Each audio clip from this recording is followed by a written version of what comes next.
UT Extension Agent Jason Evans here. Today I want to talk to you a little bit about hay fertilization and maybe the process we need to go through when we're fertilizing our hay. Well, the first step, I made a video earlier this week about soil testing. The first step is to get an accurate soil test so we know what nutrients to apply. Because if we're over applying nutrients that we don't need, then we're wasting money. And if we're under applying nutrients, we're not putting out a sufficient amount, then our crop's not going to produce the way that we want it to. And so the first step is soil testing. One of the things that's determined by soil test is your soil pH and the need, if we need lime or not. And soil pH is important because even when we're applying that fertilizer and those nutrients, is up to 35 to 50% of those nutrients could be lost because the soil pH is not in the appropriate range.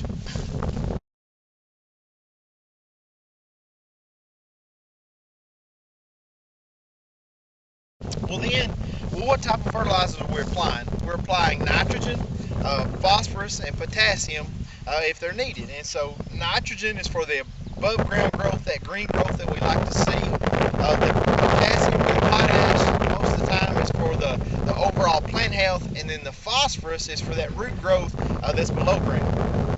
In Trousdale County, in many cases, we have high phosphorus soils, and so a great many of our soil samples don't require a phosphorus fertilizer.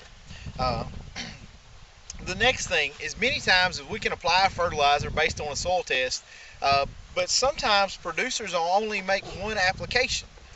You'll see slides in this video, and so you will see that our soil recommendations, our fertility recommendations are, if you expect more than one cutting, to apply a second recommendation of fertilizer. And so if we only apply fertilizer one time but we take multiple cuttings, then we're taking off more nutrients than we're applying back to the soil, and then next year's crop is going to suffer, or during the summer our tall fescue and our cool season grass stands will suffer. And so many times producers say, well, I can't afford that extra fertilizer. My argument would be is, even though you're applying a second amount of fertilizer, is that you're going to pay for that amount of fertilizer, whether it's in seed cost the next year because your stand failed, or you're going to pay for it in extra feed because you didn't have enough hay to cut. And so one way or the other, you're going to pay for that extra fertilizer.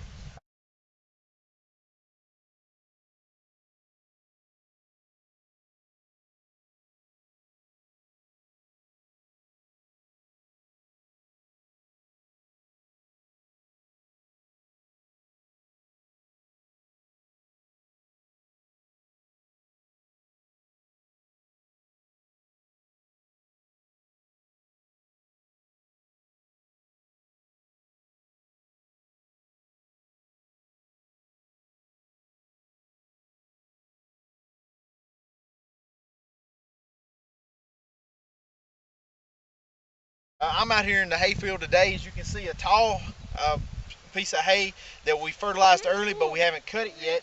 Currently where I'm standing has been cut roughly 2 weeks, and we've already put a second fertilizer application on this because we know that we're going to be cutting it again later this summer.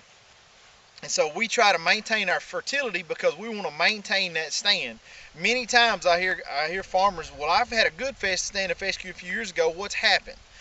Many times we're either neglecting that second fertilizer application, and then we're harvesting multiple times, or we may be even neglecting one of the nutrients that's required. A lot of times, sometimes producers only apply nitrogen because they like to see that green growth, but they forget about potash.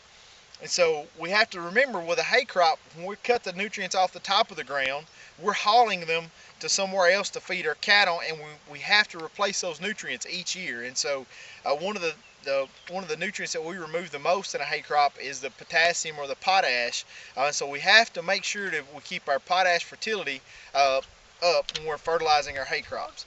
And so if you'll continue to watch this video, you'll see slides about nutrient removal and crop removal and potential potassium sources and the appropriate amount of potassium fertilizer that we should be applying. And so continue to stay tuned for more videos just like this. Look forward to visiting with you in the near future.